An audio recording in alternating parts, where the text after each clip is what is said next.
Hi, everybody.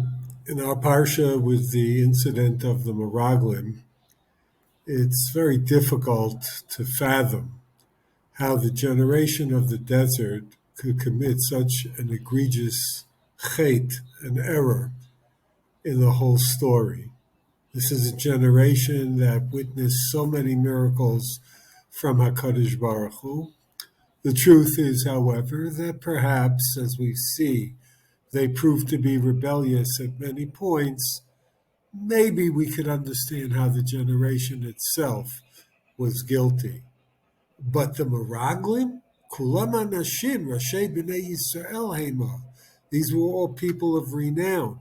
These were people of sterling character. These were leaders of Klal Yisrael. As Rashi points out, at the time of their appointment to be spies, they had the title Anashim, a lashon of chashivos, of importance. They were ksherim. These were people that were proper, worthy of their station in life. How could they have sinned?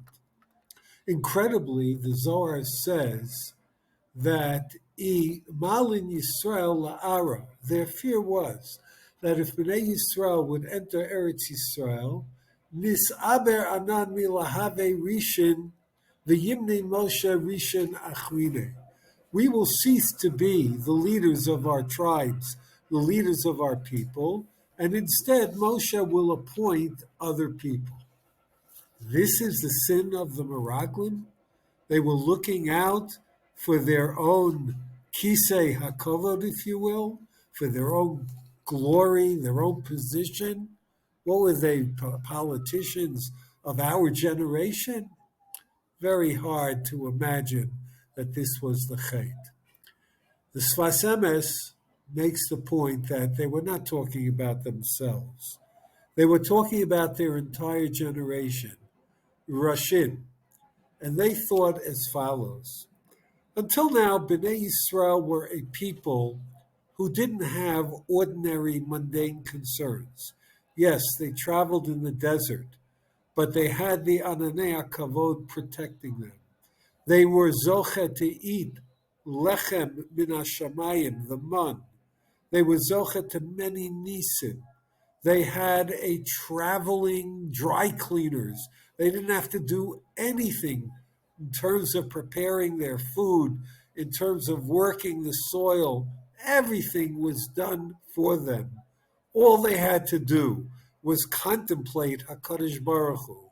They lived in an entirely insulated spiritual realm.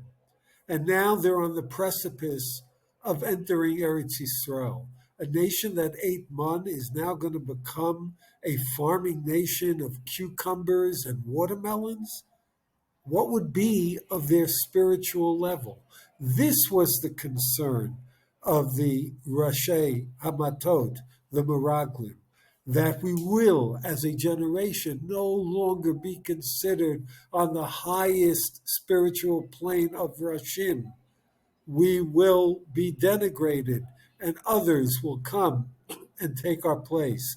It kind of reminds me of the story when after 12 years, Reb Shimon Bar Yochai and his son exit the cave. The Gemara in Masechet Shabbos tells us that they saw people plowing and working, tilling the soil, and they said to themselves, Chaye manichim, chaye olam. This is what people are occupied with. Gashmius? What happens to Chaye Olam, to a life dedicated to Torah, study of Torah, and the performance of mitzvahs? Kol makom shenosnim einayim, wherever they looked, the fiery gaze caused everything to go up in smoke. And that was the concern of the Meraglim. What's going to be of the spiritual nature of our generation? But the answer lies in Moshe's charge to the Meraglim.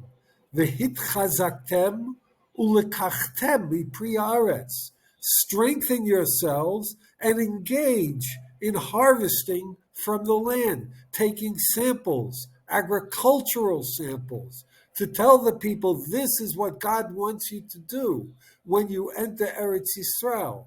And indeed, Yatzisa Baskol, the Gemara tells us that a heavenly voice came out and told Reb Shimon Bar Yochai and his son, Lahachriv Olami Yatzasem, is this what you came out of the cave for? To destroy my material world. Chizru lema'aratchem, go back to your cave. This is not how God wants the world to exist. And says the Sfas Emetz, yes, there's a concern when someone has to turn his attention to farming and other means of physical sustenance, that perhaps he runs the risk of a lower spiritual level.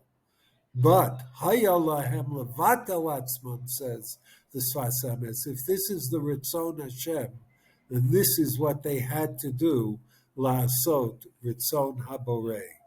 Our challenge is to be able to be successful in this world with all of its demands of time, energy, and focus, and yet never lose sight of the Ritzon Hashem. Shabbat Shalom.